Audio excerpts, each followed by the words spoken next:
ఈరోజు గుమగుమలాడే chicken fry చేసుకున్నాం ఫ్రెండ్స్ హాస్టల్లో. మీరు చూసేయండి. ఫస్ట్ ఆయిల్ వేసేసి పోపు దినుసులు ఏమైనా వేసుకోవచ్చు.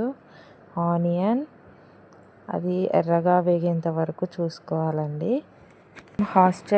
మేము హాస్టల్లో ఉంటున్నాం కాబట్టి మాకు అవైలబిలిటీ ఉన్న దాంట్లో చేసుకుంటామండి ఫుడ్. కొన్ని అల్లం ముక్కలు వేసేసుకున్నామండి. ఇలా వేసేసుకున్నాక దోరగా అయ్యేంత వరకు వేయించుకున్నామండి. అండ్ అలాగే పచ్చిమిర్చి కూడా అండి. అండ్ ఇప్పుడు మనము ఎల్లుల్లిపాయల ముక్కలు వేసేసుకున్నామండి. ఇవన్నీ గోల్డెన్ కలర్లో వచ్చేంత వరకు వేయించుకున్నాము. అండ్ తర్వాత చికెన్ ముక్కలు సన్నగా తరుక్కున్నవి. ఫ్రైకి సన్నగా తరుక్కుంటేనే బాగుంటుందండి. అప్పుడు మనకు బాగా ఉడుకుతుంది. ఇప్పుడు వెంటనే మనము పసుపు అండ్ సాల్ట్ వేసుకుందామండి. మనకు ఈ రెండు వేసేసుకొని తగినంత కలిపేసుకుంటే వాటర్ వస్తుంది కదండి, అదే సరిపోతుంది మనకు ఫ్రైకి. ఎక్స్ట్రా వాటర్ వేయాల్సిన అవసరం లేదు. అండ్ నేను హాస్టల్లో ఉంటున్నాను కదండి, మా అమ్మ దాంట్లో ఒక పొడి పెట్టించిందండి, కారం పొడి. దాంట్లోనే కొబ్బరి, ధనియాల పొడి, కారం అవన్నీ వేసి ఉంటుందండి.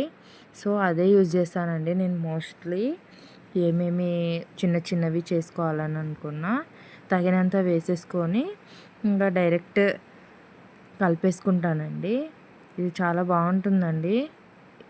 ఇలా చేసిస్తే మీ పిల్లలకు కూడా చాలా బాగా యూజ్ అవుతుంది. అన్నీ ఒకే దాంట్లో మళ్ళీ సపరేట్గా తీసుకెళ్ళాల్సిన అవసరం లేదండి.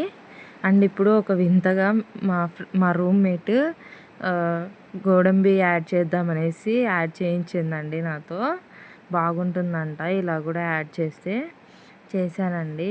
ఇంకా చేసి బాగా కలిపెట్టేసుకొని ఇంకా ప్లేట్ పెట్టేసుకుందామండి. చూడండి, ఇప్పుడు ఇంకా మనం ప్లేట్ తీసేసుకొని ఒకసారి బాగా చూస్తే ముక్క ఉడికిపోయింది కదండి.